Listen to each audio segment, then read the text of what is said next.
Indian റെയിൽവേയിലെ യാത്രകൾ എപ്പോഴും സവിശേഷമായ അനുഭവങ്ങളാണ് നമുക്ക് സമ്മാനിക്കുന്നത്.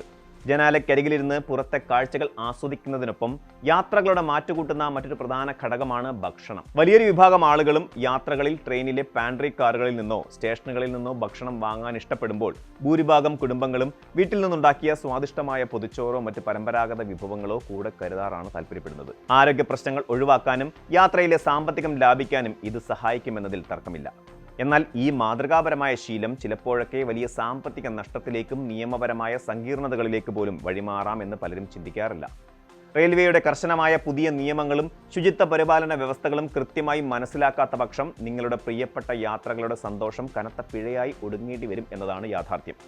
വീട്ടിൽ നിന്ന് കൊണ്ടുവരുന്ന ആഹാരം ട്രെയിനിൽ വെച്ച് കഴിക്കുന്നത് റെയിൽവേ ചട്ടങ്ങൾ പ്രകാരം ഒരു കുറ്റമൊന്നുമല്ല. എന്നാൽ ഇവിടെ നമ്മൾ വരുത്തുന്ന വലിയൊരു അബദ്ധമാണ് അധികൃതരെ കർശന നടപടികളിലേക്ക് പ്രേരിപ്പിക്കുന്നത്. ഈയിടെ ഒരു കുടുംബത്തിന് ട്രെയിൻ യാത്രക്കിടയിൽ കനത്ത പിഴ ഒടുക്കേണ്ടി വന്ന സംഭവം സോഷ്യൽ മീഡിയയിലും മാധ്യമങ്ങളിലും വലിയ ചർച്ചയായിരുന്നു. വീട്ടിൽ നിന്ന് പാകം ചെയ്ത വിഭവങ്ങളുമായി യാത്ര ചെയ്ത ആ കുടുംബം ആഹാരം കഴിച്ചതിന് ശേഷം ബാക്കി വന്ന അവശിഷ്ടങ്ങളും പ്ലാസ്റ്റിക് കവറുകളും കുപ്പികളും തങ്ങളുടെ സീറ്റിന് താഴെ ഉപേക്ഷിക്കുകയാണ് ഉണ്ടായത്. തൊട്ടു പിന്നാലെ സ്ഥലത്തെത്തിയ റെയിൽവേ ഉദ്യോഗസ്ഥർ ഇവരെ കൈയോടെ പിടികൂടുകയും നിയമലംഘനത്തിന് പിഴ ചുമത്തുകയും ചെയ്തു. അതായത് വീട്ടിലെ ഭക്ഷണം കഴിച്ചതിനല്ല, മറിച്ച് കഴിച്ചതിന് ശേഷം ഉത്തരവാദിത്തമില്ലാതെ റെയിൽവേ പരിസരത്ത് മാലിന്യം തള്ളിയ മനോഭാവത്തിനാണ് റെയിൽവേ പിഴ ഈടാക്കുന്നത് എന്ന് യാത്രക്കാർ തിരിച്ചറിയണം. റെയിൽവേ സ്റ്റേഷൻ പരിസരങ്ങളിലും കോച്ചുകൾക്കുള്ളിലും ശുചിത്വം ഉറപ്പുവരുത്തുന്നത് പരിസ്ഥിതി സംരക്ഷണത്തിന് മാത്രമല്ല, യാത്രക്കാരുടെ സുരക്ഷയ്ക്കും അത്യന്താപേക്ഷിതമാണ്. റെയിൽവേ പരിസരം മലിനമാക്കുന്ന പ്രവണത തടയാൻ റെയിൽവേ പ്രൊട്ടക്ഷൻ ഫോഴ്സും പ്രത്യേക സ്ക്വാഡുകളും ഇപ്പോൾ കർശനമായ നിരീക്ഷണത്തിലാണ്. ഇതിന്റെ തെളിവാണ് ഈസ്റ്റേൺ റെയിൽവേ ഡിവിഷനിൽ നടന്ന വൻ പരിശോധന. ഒരൊറ്റ ദിവസം കൊണ്ട് 1440-ലധികം കേസുകളാണ് മലിനീകരണവുമായി ബന്ധപ്പെട്ട് റെയിൽവേ രജിസ്റ്റർ ചെയ്തത്. ഇതിലൂടെ ലക്ഷക്കണക്കിന് രൂപയാണ് പിഴ ഇനത്തിൽ മാത്രം ഈടാക്കിയത്. ഹൗറ ഡിവിഷൻ, അസൻസോൾ ഡിവിഷൻ, മാൽഡ, സീൽഡ തുടങ്ങിയ മേഖലകളിൽ വ്യാപകമായ രീതിയിലാണ് റെയിൽവേ പരിശോധന കർശനമാക്കിയിരിക്കുന്നത്. തുടക്കത്തിൽ യാത്രക്കാരിൽ അവബോധം വളർത്തുക എന്ന ലക്ഷ്യത്തോടെയാണ് ഈ നടപടികളെങ്കിലും ചട്ടങ്ങൾ ആവർത്തിച്ച് ലംഘിക്കുന്നവർക്കെതിരെ വിട്ടുവീഴ്ചയില്ലാത്ത നിയമ നടപടികളിലേക്ക് നീങ്ങാനാണ് അധികൃതരുടെ തീരുമാനം. ഇന്ത്യൻ റെയിൽവേ യാത്രക്കാരുടെ സുരക്ഷയും അച്ചടക്കവും വർദ്ധിപ്പിക്കുന്നതിനായി വലിയ നിയമ ഭേദഗതികളാണ് ഈ വർഷം വരുത്തിയിട്ടുള്ളത്. ജൻ വിശ്വാസ് ആക്ട് 2026 എന്ന പേരിൽ അറിയപ്പെടുന്ന ഈ പുതിയ ഭേദഗതികളിലൂടെ പ്ലാറ്റ്ഫോമുകളിലോ ട്രെയിനുകൾക്കുള്ളിലോ മാലിന്യം തള്ളുന്നതിനും തുപ്പുന്നതിനുമുള്ള പിഴകൾ കുത്തനെ വർദ്ധിപ്പിച്ചു. ഇതുകൂടാതെ യാത്രക്കാരുടെ അശ്രദ്ധ മൂലമുണ്ടാകുന്ന പല നിയമ ലംഘനങ്ങളും സിവിൽ പെനാൽറ്റിയുടെ പരിധിയിൽ കൊണ്ടുവന്നിരിക്കുകയാണ്. പുതിയ ചട്ടങ്ങൾ പ്രകാരം ട്രെയിനിലും പ്ലാറ്റ്ഫോമിലും മാലിന്യം തള്ളിയാൽ 500 രൂപ വരെയാണ് തൽക്ഷണ പിഴയായി ഈടാക്കുന്നത്. പുകവലി, അനുമതിയില്ലാത്ത കച്ചവടങ്ങൾ, ഭിക്ഷാടനം എന്നിവയ്ക്ക് 2000 രൂപ വരെയാണ് പിഴ.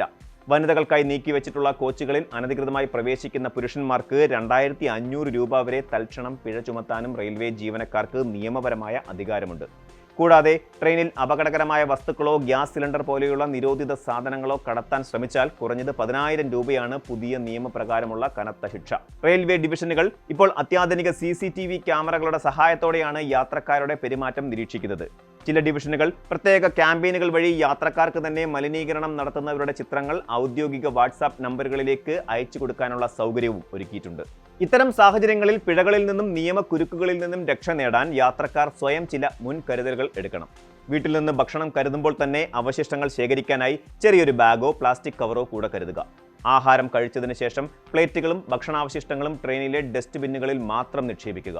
കോച്ചുകളിലെ ഡസ്റ്റ് ബിന്നുകൾ നിറഞ്ഞു കവിഞ്ഞ അവസ്ഥയിലാണെങ്കിൽ അടുത്ത വലിയ സ്റ്റേഷനെത്തുമ്പോൾ പ്ലാറ്റ്ഫോമിലെ വലിയ ചവറ്റുകുട്ട ഉപയോഗപ്പെടുത്താം. ജനാലയ്ക്ക് പുറത്തേക്ക് അവശിഷ്ടങ്ങൾ എറിയുന്നത് ട്രാക്കുകളിൽ ജോലി ചെയ്യുന്ന ജീവനക്കാരുടെ സുരക്ഷയ്ക്ക് ഭീഷണിയാണെന്ന കാര്യം ഓർക്കുക. നിയമങ്ങൾ പാലിച്ചുകൊണ്ട് കൃത്യമായ പൗരബോധത്തോടെ യാത്ര ചെയ്താൽ പിഴകൾ ഒഴിവാക്കാൻ സാധിക്കുമെന്ന് മാത്രമല്ല, ഇന്ത്യൻ റെയിൽവേയെ കൂടുതൽ മനോഹരമായി നിലനിർത്താൻ നമുക്ക് സാധിക്കും. കൂടുതൽ വാർത്തകൾക്ക് news 18 Keralam YouTube channel subscribe ചെയ്യുക.